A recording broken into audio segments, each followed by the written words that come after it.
오늘 우리에게 주시는 말씀은 누가복음 20장 1절에서 18절 말씀으로 예수님의 권위라는 말씀으로 오늘 함께 은혜를 나누고자 합니다.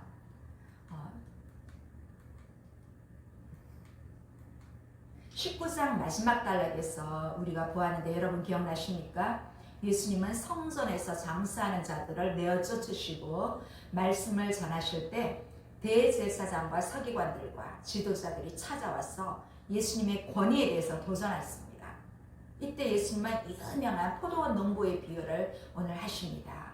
이 비유는 당시 타락한 종교 지도자들의 죄악이 무엇이며 예수님의 권위가 어디서 온 것인지를 밝히시는 그러한 말씀입니다. 오늘 말씀을 통하여 죄인들을 향해 끝까지 참으시는 하나님 아버지의 사랑을 다시 한번 깨닫고 예수님이 나의 주 되심을 고백하는 귀한 시간이 되기를 바랍니다.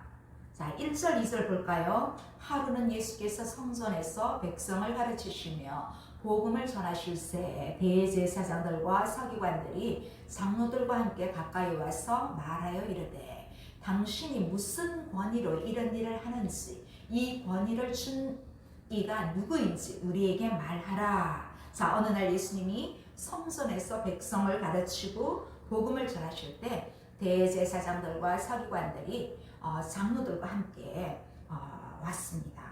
이날은 예수님께서 성전에서 이제 가르치는 마지막 날입니다. 이때 대제사장들과 서기관들과 장로들이 함께 예수님 가까이 와서 묻기를 당신이 무슨 권위로 이런 일을 하는지 이 권위를 주니까 누구인지 우리에게 말하라고 그렇게 말했습니다.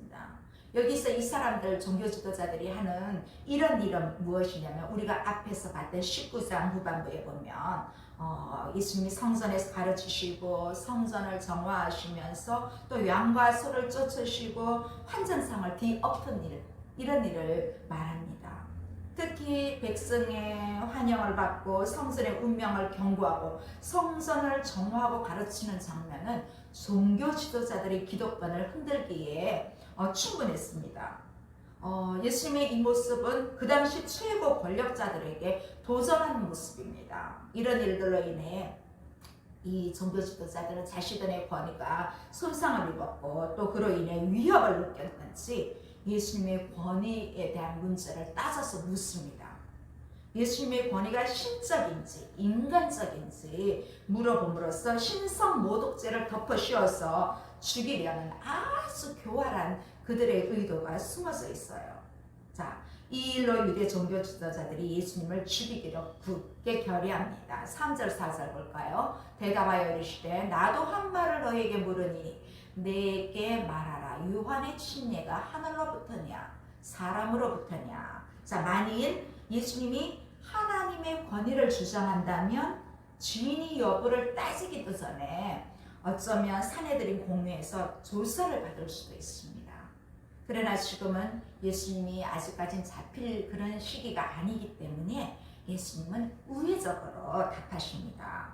예수님은 종교 지도자들의 질문에 직접 대답하지 않고 요한의 권위에 대한 질문을 던지십니다.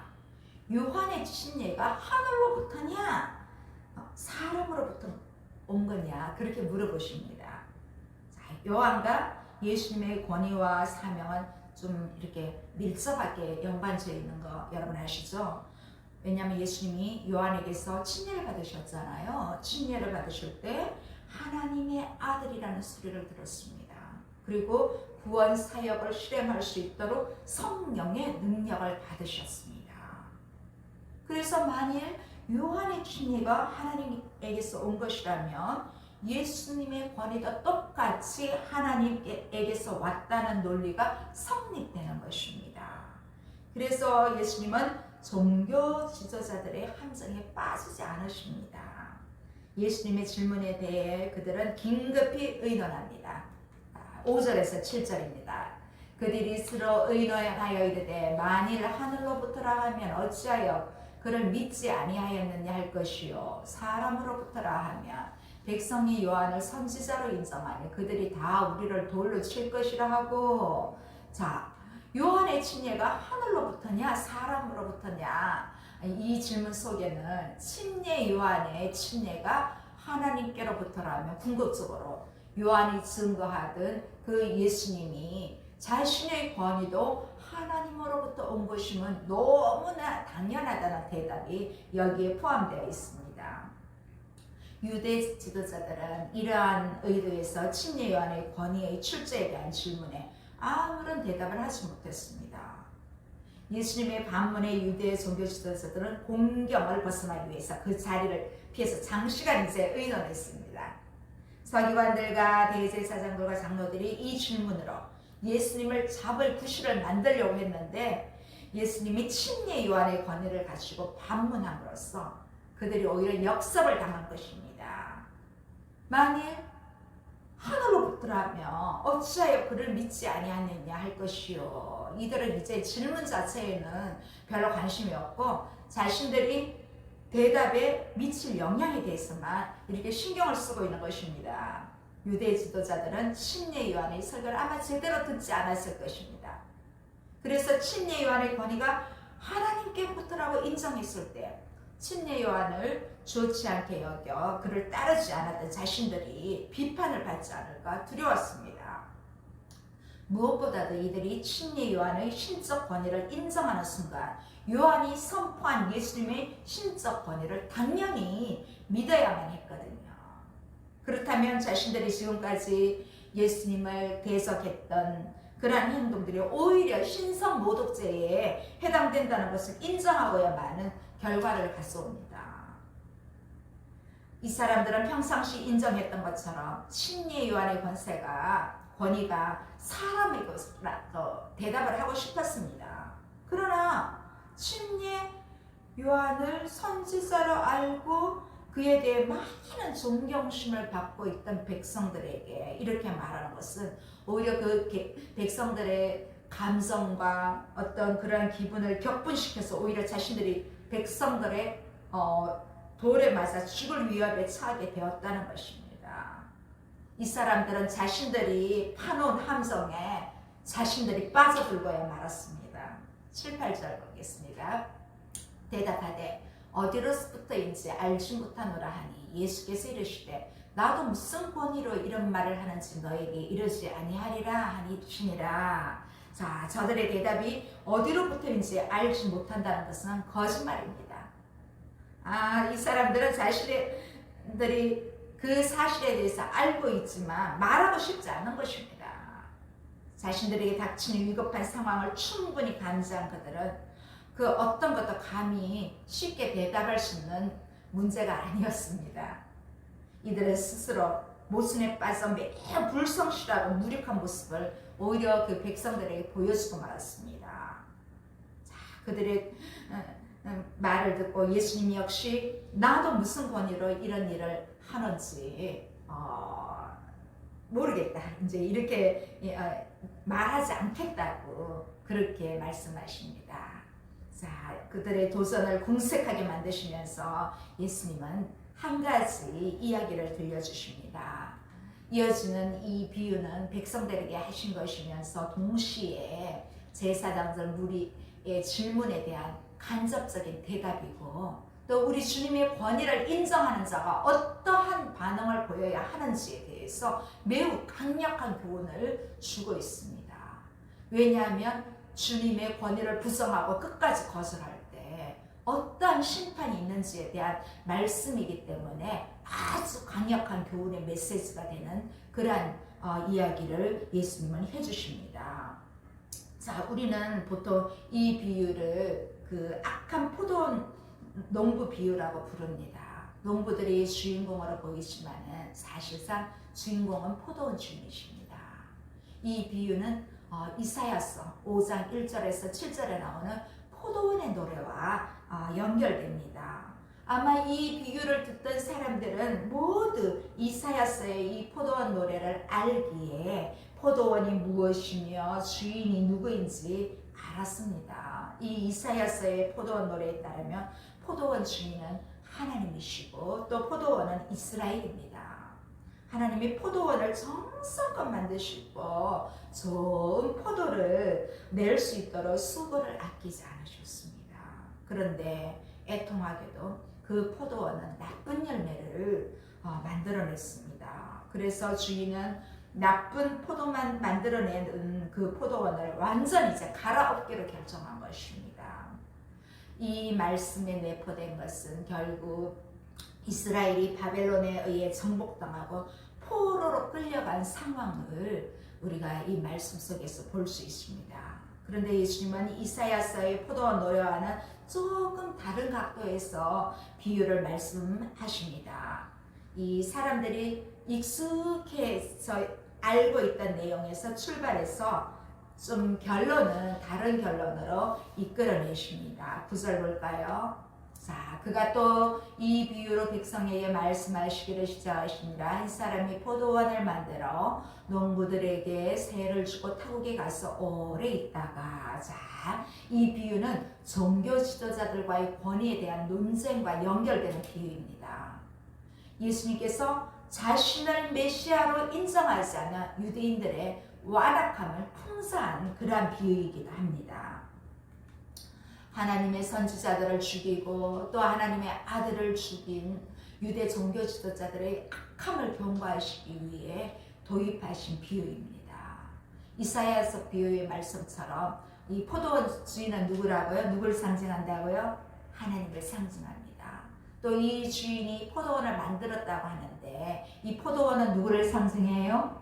네, 이스라엘을 상징합니다. 이 포도원을 만들었다는 것은요, 그냥 단순히 포도나무만 심는 것이 아니라 포도원 유지에 필요한 모든 것들을 망대부터 해서 다 갖추었다는 것을 말합니다. 이것은 이스라엘 백성들의 신앙을 돕고 보호하기 위해서 하나님께서 물심양면으로 섭리한 것을 나타내는 말입니다. 여기 농부들에게 세를 주었다고 했죠. 농부들은 유대 종교 지도자들을 말합니다. 이 유대 종교 지도자들은 소작인들이죠. 그래서 이 소작인들에게 주인이 소작료를 지불해야 하는데, 주인에게 소작료를 지불해야 하듯이 이스라엘 백성들의 열매를 하나님께 바칠 의무가 있는 것입니다. 그런데 비유에서 주인이 이제 이 소작인들에게 맡기고 타국으로 떠났습니다. 이것은 소작인들에게 완전한 책임 아래 포도원이 운영되었다는 것을 보고 있습니다. 하나님께서 종교 지도자들에게 백성들의 신앙을 성장시킬 수 있도록 모든 여건을 제공하시고 소신껏 일할 수 있도록 자유의지를 그들에게 주셨습니다. 또 여기 보면 오래 있다가 그랬는데, 이 오래 있다가 이 말 속에는 하나님께서 유대 지도자들에게 신앙의 열매를 거둘 수 있도록 충분한 시간을 제공했음을 보여주고 있습니다. 그러던 중 주인은 한 종을 농부들에게 보냅니다. 10절 보겠습니다. 10절. 때가 이름에 포도원 소출을 말을 바치게 하려고 한 종을 농부들에게 보내니 농부들이 종을 몹시 때리고 거저 보내었거늘. 자, 열매를 거둘 때가 되자 주인은 농부들과 맺은 계약의 조건에 따라 세를 받고자 이제 종을 보냈습니다. 이 악한 농부들은 이것이 주인의 정당한 요구임에도 불구하고 세를 내기를 거절하고 주인이 보낸 종을 몹시 때리고 그냥 보냈습니다. 여기 종은 하나님을 대신해서 유대 종교 지도자들에게 백성들의 믿음과 의의 행동의 모습을 요구하였던 그 어떤 선지자들을 가리킵니다. 하나님은 선지자들을 보내서 선민으로서 마땅하게 갖추어야 할 백성들의 의와 공평과 믿음을 요구했으나 이 종교 지도자들은 선지자들을 박해하고 죽이는 불법을 저지른 것입니다. 자, 11절 12절 보겠습니다. 다시 다른 종을 보내니 그도 몹시 때리고 능욕하고 거저 보내었거늘. 다시 세 번째 종을 보내니 이 종도 상하게 하고 내쫓은지라. 이 농부들의 악행에도 불구하고 주인은 인내하면서 농부들의 성실한 의무 이행을 좀 촉구하기 위해 계속해서 다른 종들을 보냈습니다. 그러나 그들은 주인이 보낸 종들을 더욱더 심히 학대함으로 주인에 대한 그들의 폐역에도 불구하고 오래 참으시며 그들의 회개를 촉구하기 위해서 하나님께서 보내신 선지자들을 계속해서 박해하며 더욱 폐역한 모습을 드러낸 이스라엘의 아주 완악한 모습이 여기 나타나고 있습니다. 하나님은 이스라엘과 맺은 그 언약을 기억하셔서 그들 중에 많은 민중에 택하여 많은 은혜를 베푸시고 난 후에야 그들에게 열매를 구했는데도 그때마다 그들은 하나님의 기대와는 전혀 어긋난 그러한 열매를 맺고 있었습니다. 앞서 말씀드렸지만 이 악한 농부 비유는 이사야서 5장 1절에서 7절에 기록된 포도원의 노래와 그 내용이 아주 비슷합니다. 하나님의 뜻에 불순종한 유대인들이 결국 하나님의 심판을 받게 될 것이라는 이사야 선지자의 예언을 예수님께서 당시 상황에 새롭게 맞추어서 교훈하신 것입니다.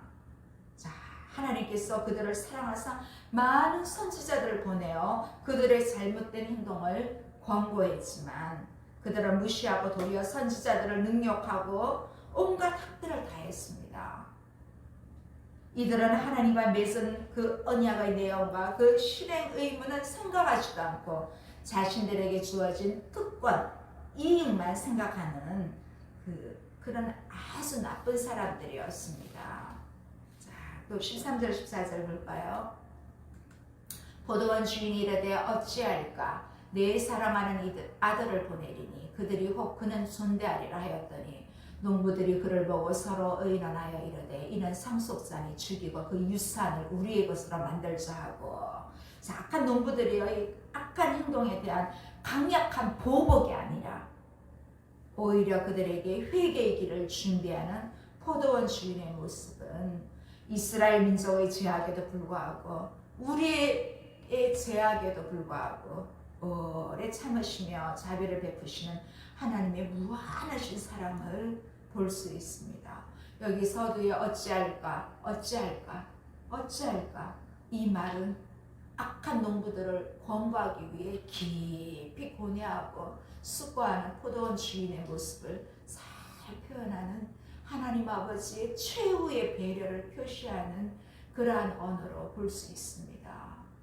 이제 하나님은 최후의 방법으로 이스라엘을 회개시키기 위해 선지자들이 아닌 아들 독생자를 이스라엘 가운데 보내기로 결정하신 것입니다.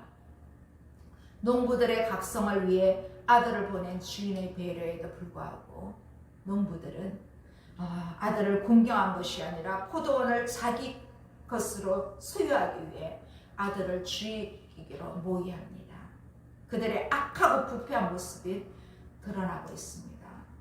그 당시 그 일반적인 관습에 의하면 주인이 상속자가 없이 죽으면 그 토지에 대한 권리가 그 땅을 관리하는 사람들이거나 거주자들에게 우선적으로 주어집니다. 그래서 악한 농부들은 포도원의 상속자인 그 주인의 아들을 죽임으로써 포도원을 자기들의 것으로 만들 수 있다고 생각하고 주인의 아들을 죽인 것입니다. 이 말은 장차 이제 이후에 유대인 종교 지도자들의 음모에 의해 예수님의 최후를 맞이하게 될 것이라는 사실을 이 비유 속에 주인의 아들을 통해 예시한 것입니다.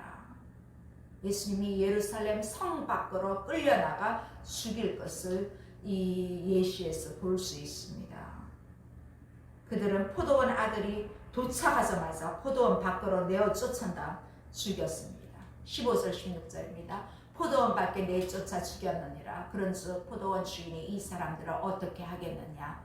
와서 그 농부들을 진멸하고 포도원을 다른 사람들에게 주리라 하시니 사람들이 듣고 이르되 그렇게 되지 말지어다 하거늘. 자, 이제 포도원 안에서 상속자를 죽이지 않고 밖에서 죽이는데 이것은 무지한 자의 피를 흘린 그들의 그 땅의 저수로부터 자신들을 보호하고 자신들의 악한 음모를 감추기 위한 하나의 계략이었습니다.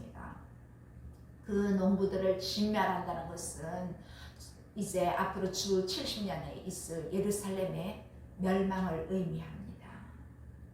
예수님께서는 유대인의 하나님의 심판으로 멸망할 것과 아울러서 그들이 지금까지 누려온 특권을 이제는 이방인들에게 누리게 될 것을 선언하고 있으십니다. 자, 17절 18절 보겠습니다. 그들을 보시며 이르시되 그러면 기록된 바 건축자들의 버린 돌이 모퉁이의 머릿돌이 되었느니라 함이 어찌 미냐. 무릇 이 돌들 위에 떨어지는 자는 깨어지겠고 이 돌이 사람 위에 떨어지며 그를 가루로 만들어 흩으리라 하시니라. 자, 이것은 예수님께서 시편 118편 22절을 인용하시면서 그들에게 말씀하십니다. 건축자들의 버린 돌이 모퉁이의 머릿돌이 되었느니라. 이 말씀이 무슨 뜻인지 아느냐고 물으신 것입니다. 이것은 성전을 건축할 당시의 상황과도 연결이 되는데 지금 예루살렘에 가면요. 그 당시 성전 벽을 볼 수 있는데 직사각형으로 그 크기가 상당히 큽니다. 저도 2년 전에 가보았지요. 그러한 돌들을 만들면서 이 작은 돌들은 쓸데가 없다고 버린 것입니다. 그런데 이제 건축을 하다 보면 이 모퉁이 쪽에 맞는 돌이 없는 거예요. 큰 돌들만 사용하고 작은 돌은 다 버렸기 때문에.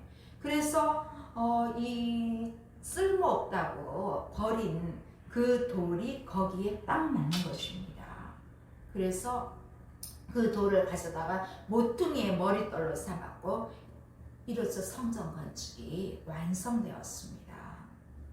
바로 이러한 예와 이 연결이 된 것입니다. 물론 여기 건축자들이 버린 돌은 예수님 자신을 나타내지요. 여기 건축자들은 앞서 예시한 농부들을 예시합니다. 버림받은 돌처럼 예수님은 그들에게 배척을 당하셨고 십자가 고난과 죽음을 당하시게 됩니다. 그러나 예수님은 사흘 만에 다시 부활하심으로써 인류를 구원하시기를 원하시는 하나님의 위대한 뜻을 이루셨고 모퉁이의 머릿돌이 되신 것입니다. 자, 이 사실을 사도 바울은 에베소서 2장에서 이렇게 선언하고 있습니다. 에베소서 2장 20절에서 22절입니다. 너희는 사도들과 선지자들의 터 위에 세우심을 입은 자라 그리스도 예수께서 친히 모퉁이 돌이 되셨느니라. 그의 안에서 건물마다 서로 연결하여 주 안에서 성전이 되어가고 너희도 성령 안에서 하나님이 거하실 처소가 되기 위하여 그리스도 예수 안에서 함께 지어서 가느니라. 자, 예수님께서는 십자가의 구원을 통해 서로 원수되었던 유대인들과 이방인들이 예수님 안에서 한 세 사람으로 지으시고 또한 친히 모퉁이 돌이 되셔서 이 돌들이 서로 연결하여 주 안에서 성전이 되게 하셨습니다. 이제 유대인들과 이방인들은 물론 우리 각 사람이 그렇게 예수님 안에서 한 세 사람을 이루고 모퉁이 돌이 되게 하시는 예수님께 연결되어 하나님의 성전으로 지어서 간다는 것입니다. 이것이 바로 예수님께서 원하시는 오늘날 우리 교회의 모습입니다. 우리가 소망하며 예수님 안에서 만들어서야 할 교회의 모습입니다. 비록 예수님은 유대 종교 지도자들에게 배척을 당하셨지만 하나님께서는 그들이 버린 예수 그리스도를 통하여 구속 사역을 이루셨을 뿐만 아니라 예수님을 하나님 나라의 굳건한 반석으로 삼으셨습니다. 그래서 예수님을 구주로 영접하고 순종하는 자들에게는 예수님께서 친히 모퉁이 돌이 되시지만 믿지 않고 거부하고 순종하지 않는 자들에게는 걸려 넘어지는 바위가 되고 다 부서지면서 심판의 돌이 되고 말 것입니다. 결론적으로 예수님의 권위는 하나님으로부터 온 것이고 예수님의 권위는 곧 하나님의 권위입니다. 앞서 나눈 것처럼 예수님의 그 권위는 오래 참음의 권위이며 긍휼과 자비의 권위입니다. 정말 주님의 오래 참으신 사랑으로 죄인을 구원하기 위해 하나님의 영광을 뒤로하고 전능자로서 친히 낮은 자가 되어셔서 사람이 되어서 오셨습니다. 가장 높으신 분이면서 가장 섬김을 받아야 함에도 마땅함에도 불구하고 주님 자신이 가장 낮추어서 섬김의 권위로 우리에게 보여주셨습니다. 주님의 그 생명을 죄인들을 위해서 십자가에 내어주기까지 하신 그러한 희생적이고 사랑의 권위이십니다. 그러면 이 권위는 결국 사람으로부터 나온 것이 아니라 하나님으로부터 난 권위라는 것입니다.